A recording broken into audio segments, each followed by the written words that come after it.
இயேசு ரத்தம் ஜெயம். Praise the Lord my dear brothers and sisters. இந்த நாளையும் ஆவியானவர் உணர்த்தின காரியம், வழிகாட்டுதல் தடைப்படுகிறதா? ஆவியானவர் உணர்த்தின வசனம் மத்தேயு எழுதின சுவிசேஷம் அதிகாரம் 2 வசனம் 9. ராஜா சொன்னதை அவர்கள் கேட்டு போகையில், இதோ அவர்கள் கிழக்கிலே கண்ட நட்சத்திரம் பிள்ளை இருந்த ஸ்தலத்திற்கு மேல் வந்து நிற்கும் வரைக்கும் அவர்களுக்கு முன் சென்றது. When they had heard the king, they departed, and lo, the star which they saw in the east went before them, till it came and stood over where the young child was. Matthew chapter 2 verse 9.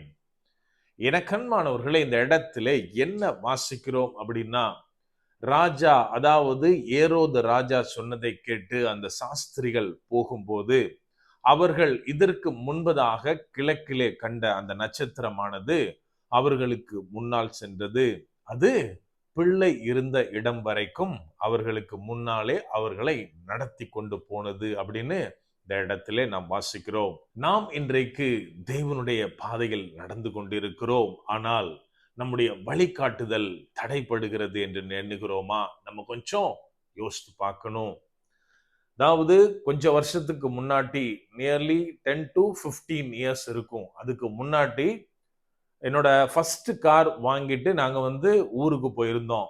அப்போ நான், என்னோட wife, என்னோட தம்பி 3 பேரும் ஊர்ல இருந்து return வந்துட்டு இருக்கோம். அப்போ நெட் ரொம்ப ஃப்ரீக்வெண்டா நம்ம யூசேஜ் கிடையாது. ஈவன் கூகுள் மேப் நம்மளுக்கு ரொம்ப ஒரு விசிபிளான ஒரு ஆப் கிடையாது.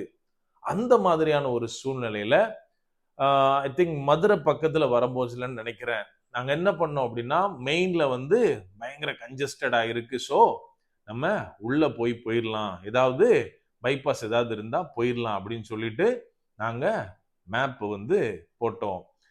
நிறைய அதுல கண்டிஷன்ஸ்லாம் அப்ளை பண்ணி மேப் போட்டோம். அதுபடி வந்துட்டு இருந்தோம். மெயின்ல இருந்து அது ஃபுல்லா இன்டீரியரா வந்துட்டே இருந்தது. இந்த இடத்துலயும் நாங்க என்ன பண்ணோம் அப்படின்னா, எங்க கண்கள் பார்க்க ரோடு கொஞ்சம் பெட்டரா இருக்கு, கொஞ்சம் பெருசா இருக்குன்னா அதுலலாம் உள்ள போயிட்டு அப்படியே நார்த் நோக்கி நாங்க அப்படியே டிராவலை கண்டினியூ பண்ணிட்டு இருந்தோம். ஒரு கட்டத்துல என்ன ஆச்சு அப்படின்னா, அந்த இடத்துல பயங்கரமான இருட்டு, காடு, குண்டும் குழியுமா, அதாவது மண் பாதையில போய் ஒரு கிட்டத்தட்ட டெட் எண்ட்ல போய் நாங்க லாக் ஆயிட்டோம். பயங்கரமான எக்ஸ்பீரியன்ஸ் அது. ஸோ அங்கிருந்து எதுவுமே பண்ண முடியாது, நெட்வொர்க் ஆகல, எதுவுமே அந்த மாதிரியான ஒரு இடம். திரும்ப நாங்க என்ன பண்ணோம் அப்படின்னா, நாங்க போன பாதையில அப்படியே ரிட்டர்ன் மறுபடியும் அந்த எந்த இடத்துல இருந்து மெயின் ரோட்ல இறங்கினோமோ அந்த இடத்துக்கு ஆஸ் யூஷுவலா வர்ற அந்த மெயின்ல தான் திரும்ப சேர்ந்தோம். என கண்மானவர்களே, இதை போலத்தான் நாம் நம்முடைய வாழ்க்கையில அநேக நேரத்துல அநேக காரியங்கள்ல சிக்கி கொள்ளுகிறோம். இங்க நம்ம வாசித்த இடத்துல என்ன நடக்குது அப்படின்னா, இந்த அதிகாரத்தின் முதல்ல இருந்து நம்ம வாசித்தா அங்க எழுதப்பட்டுள்ளது, அவர்கள் சாஸ்திரிகள். அவங்க பழைய தீர்க்க தரிசன ஆகமங்கள்ல படிக்கிறாங்க. சில வானத்து ஆய்வுகளை அவங்க எல்லாமே ஸ்டடி பண்ணி ஒரு கன்க்ளூஷனுக்கு வர்றாங்க. பெத்லகேம்ல இயேசுவானவர், அதாவது யூதருக்கு ராஜா எப்போ பிறப்பார்ன்ற காலத்தை அவர்கள் அறிந்து கொள்ளுகிறார்கள். அந்த நட்சத்திரம் தோன்றினதை பார்த்து அந்த வானத்து சாஸ்திரிகள் என்ன பண்றாங்க அப்படின்னா, அதை ஃபாலோ பண்ணி வந்துட்டு இருக்காங்க. இப்போ வர்ற இடத்துல ஒரு பிரச்சனை. அதாவது நான் நினைக்கிறேன், ஒரு ரோடு லெஃப்ட் சைட்ல போயிருக்கும், எங்க போயிருக்கும், பெத்லஹேமுக்கு போயிருக்கும். இன்னொரு ரோடு ரைட் சைட்ல போயிருக்கும், ஜெருசலேமுக்கு போயிருக்கும். இந்த இடத்துல தான் நம்ம ஆளுங்க அவங்களோட அறிவை அப்ளை பண்ணியிருக்காங்க. இது வரைக்கும் அந்த நட்சத்திரத்தை ஃபாலோ பண்ணி வந்தவங்க இப்போ அவங்க என்ன யோசிச்சிருப்பாங்க, தங்களுக்குள்ள என்ன பேசியிருப்பாங்க அப்படின்னா, பிறக்க போகிறவர் யூதர்களுக்கு ராஜா அப்படின்னு நமக்கு அறிவிக்கப்பட்டுள்ளது. அப்படியானால் ஒரு ராஜா ஒரு இளவரசனாக, ஒரு ராஜாவினுடைய பிள்ளையாகத்தான் பிறப்பார் அப்படின்னு அவங்க யோசிக்கிறப்பதான் அவங்க பார்க்கிறாங்க, எருசலேம்ல தான் இன்னைக்கு இருக்கிற ஏரோது ராஜா வாசம் பண்ணுகிறார். அவருடைய அரண்மனை அங்கேதான் இருக்கிறது. சோ இவங்க என்ன பண்றாங்க அப்படின்னா, அந்த அரண்மனையை நோக்கி, ஜெருசலேமை நோக்கி போக ஆரம்பிக்கிறார்கள். அதனால தான் நம்ம அங்க பார்க்கிறோம், அவங்க ஏரோத பார்த்த உடனே கேட்கிற கேள்வி என்ன? யூதருக்கு ராஜா எங்கே? நாங்க அவரை பணிந்து கொள்ள வந்தோம் அப்படின்னு. எனக்கு அன்பானவர்களே, நாமும் இன்றைக்கு நம்முடைய வாழ்க்கையில என்ன பண்றோம் தெரியுமா? தேவன் ஒரு காரியத்தை காண்பிக்கிறார், ஆவியில நம்ம உணர்றோம், உணர்ந்து செயல்பட ஆரம்பிக்கிறோம். அது நல்லா தான் போயிட்டு இருக்கும். ஆனால் போற வழியில ஏதாவது ஒரு காரியம் பிரச்சனையா இருக்கலாம், அல்லது நமக்கு இன்னும் ஃபேவரா, இன்னும் ப்ராஃபிட்டபிளா ஏதாவது ஒரு காரியத்தை இடையில நம்ம உணரலாம். இம்மிடியேட்டா நம்ம என்ன யூஸ் பண்ணுவோம், நம்மளோட மைண்ட் என்ன சொல்லும் அப்படின்னா, இந்த மாதிரி போறத விடையும் இந்த காரியத்தை, இந்த சோர்ஸை யூஸ் பண்ணா நம்ம நிறைய லாபம் பார்க்கலாம், இன்னும் ஈஸியா அச்சீவ் பண்ணலாம். இந்த மாதிரி நம்முடைய மாம்சத்துல அநேக காரியங்கள் எழும்பும். சோ நம்ம என்ன செய்வோம் தெரியுமா? பெத்லெஹேமுக்கு போயிட்டு இருந்த நம்ம எருசலேமை நோக்கி டைவர்ட் ஆயிருவோம், இந்த சாஸ்திரிகள் செய்ததை போல. என கண்மானவர்களே, அங்க என்ன நடக்குது? ஏரோது இம்மிடியேட்டா அவங்க ஆளுங்களை எல்லாம் கூப்பிட்டுட்டாரு. அவங்க பழைய ஆகமங்களை எல்லாம் பார்க்கறாங்க, தீர்க்க தரிசனங்களை வாசிக்கிறாங்க. அப்ப சொல்றாங்க, கிறிஸ்துவானவர், அதாவது யூதர்களுக்கு ராஜா என்று அழைக்கப்படுபவர் இங்க இல்ல, பெத்லெஹேம்ல தான் பிறப்பார் அப்படின்னு. சோ அந்த ராஜா, அந்த ஏரோது ராஜா என்ன பண்றாரு? சாஸ்திரிகள்கிட்ட போய் சொல்றாரு, நீங்க போங்க பெத்லெஹேம்ல போய் இயேசுவை தரிசியுங்கள், நீங்க பார்த்துட்டு என்கிட்ட சொல்லுங்கன்னு அவங்களை அனுப்புறாரு. இங்க நம்ம என்ன வாசிக்கிறோம் அப்படின்னா, அப்படி ராஜா சொன்னதை கேட்டு அந்த சாஸ்திரிகள் மறுபடியுமாய் எருசலேமை விட்டு கிளம்பும் போதுதான் தாங்கள் எந்த நட்சத்திரத்தை பின்பற்றி வந்தார்களோ அதை மறுபடியும் கண்டார்கள்.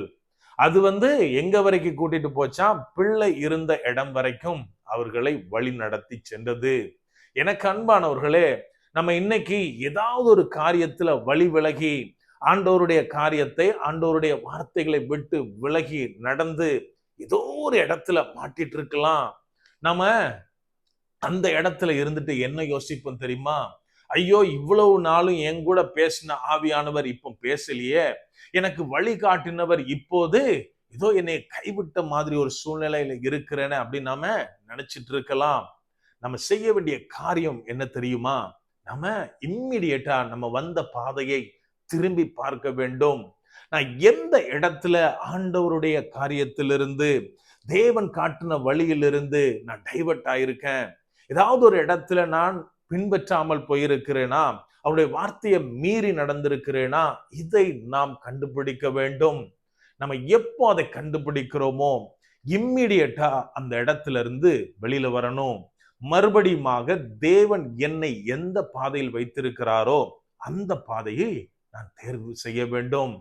நாம் எப்போது அந்த பாதையை எடுத்து அதுல போக ஆரம்பிக்கிறோமோ, அந்த காரியத்தை நம்முடைய வாழ்க்கையில செய்ய ஆரம்பிக்கிறோமோ, அப்போது எப்படி இந்த சாஸ்திரிகள் இழந்து போன அந்த நட்சத்திரத்தை திரும்பவும் கண்டார்களோ, அதை போல நாமும் தேவனுடைய வழி நடத்துதலை காண முடியும்.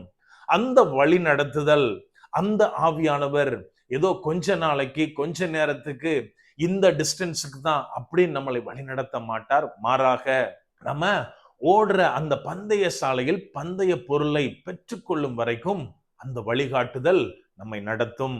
அப்படியே கண்களை மூடுவோமா? அன்பான ஆண்டவரே, இந்த நேரத்திலே அப்பா உம்மை நோக்கி பார்க்கிறோம். ஆவியானவர், நீர் எங்களோட இருக்கிறீர், அதற்காய் நன்றி செலுத்துகிறோம். அப்பா, நீர் எங்களை நடத்துகிறீர் தகப்பனே. ஆனாலும் அநேக நேரத்துல நாங்க எங்களுடைய மாம்ச சிந்தனையினால நீர் காட்டுற வழியை விட்டு விலகி நடக்கிறோம். ஆவியானவரே, அந்த இடத்துல நாங்க கைவிடப்பட்டத மாதிரி பல நேரங்கள்ல உணர்றோம் தகப்பனே. அப்பா, மறுபடியுமாய் நாங்கள் எங்களை உங்களுக்குள்ளாய் காத்துக்கொள்ள, நாங்க எந்த பாதையில இருந்து விலகி வந்தோமோ அதுக்கு மறுபடியும் திரும்ப ஆவியானவரே நீர் எங்களுக்கு உதவி செய்யுங்க. அப்பா, நாங்கள் கடைசி வரைக்கும் தகப்பனே நீர் காண்பிக்கிற வழியில மாத்திரம் நடக்க ஆவியானவரே நீர் எங்களை பாதுகாத்துக்கோங்க. முற்றிலுமா எங்களை தாழ்த்தி ஒப்பு கொடுக்கிறோம். பலப்படுத்தி ஆசீர்வதிங்க. மீட்பர் இயேசுவின் மூலம் ஜெபிக்கிறோம். ஜெபம் கேளும் எங்கள் நல்ல பிதாவே. ஆமென். God bless.